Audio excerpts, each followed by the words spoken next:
are here with Mr. Rahul Swami. He is CEO of Paralympic Committee of India, and here we are at World Parathletics Championships, New Delhi 2025. Hello, sir. How are you? Hi, I'm good. How are you doing? I'm doing great.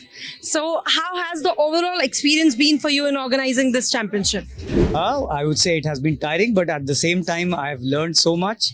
I would say I'm mainly a management guy, but trying to organize this competition, it made me learn so many other aspects of sports.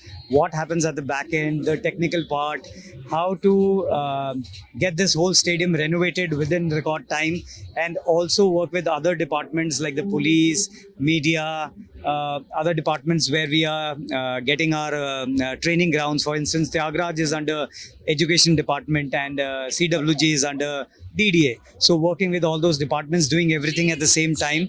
So it has given me a very valuable learning experience.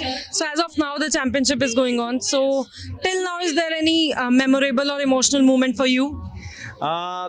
Emotional moments, I would say that watching Sumit Until throw above 70 meters, because I'll tell you, when I saw him, he had an accident just 2 months before that when I first met him, and he had come with a simple prosthetic, and then PCI gave him a prosthetic so that he can participate in sports. So to see those athletes who you saw recovering and rehabilitating after accidents then become into world champions and consistently performing, I mean, that is something which is so emotional. And another thing I would like to say is how Neeraj Chopra, who's a legend in javelin, how he is such a simple person. He came to support para sports and he's asked everybody to come and support para sports. I would say, I would request everyone to listen to Neeraj Chopra and come and see how para athletes perform. So, from your expectations, the athletes and spectators, did they meet your expectations? I would say spectators, we were expecting much more, but I don't blame them because in this season, I've never seen it so hot and humid. So probably school children could not come as much as they wanted to.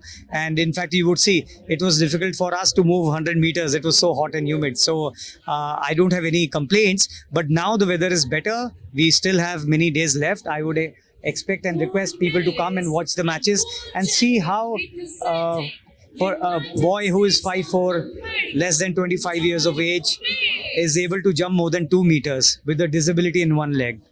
So, did you face any challenges or some problems in the execution and planning of the event? So challenges were I would say, in hundreds, because any issue which happens gets escalated to me. So from transportation to accommodation to catering to anything related to technical stuff. For instance, while preparing, we had to see to it that within record time the Mondo track is laid down. We had to work with the vendor so that in the rain we put those tents and the track is made under the tents. And while executing, yesterday it rained.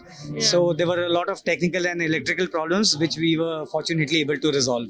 So, what are your future aspects of organizing these kinds of para sports in India or globally? So every championship which is organized, it has a legacy part. So one is the infrastructure. So now that we've made new infrastructure in Tyagaraja, in Nehru Stadium and in Commonwealth Games, we are going to use these places for conducting camps, for organizing other championships. For instance, we are already in talks with World Parathletics for organizing Asian Parathletic Championships. And of course, we have an agreement where 3 more Grand Prix are going to be held over the next 3 years. On top of that, we will also work with the Delhi government to organize championships in the Tyagaraja Stadium because a new track has been laid. And we will also see that how this stadium can be best utilized and elite athletes come and train here. So, there are a lot of organizations supporting PCI in this event.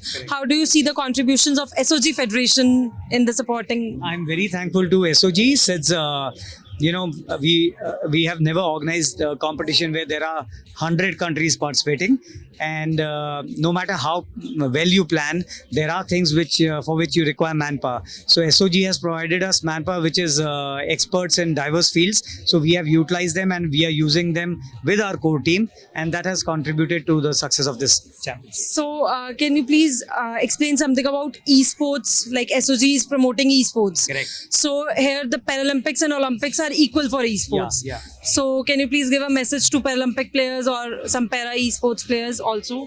So I would like to say to all the Paralympic sports persons that you should also explore esports, since this is going to be a big thing in the future. It's already picked up in popularity across domains. My own son, I see him play all the time video games, and it's not with him only. I see that everybody is playing video games. So this has a big future because of the popularity. Everything is based on footfalls and eyeballs. So people who will get into this at the right stage will be able to, as they say in marketing, milk the cow. Yeah. Okay, thank you so much, sir.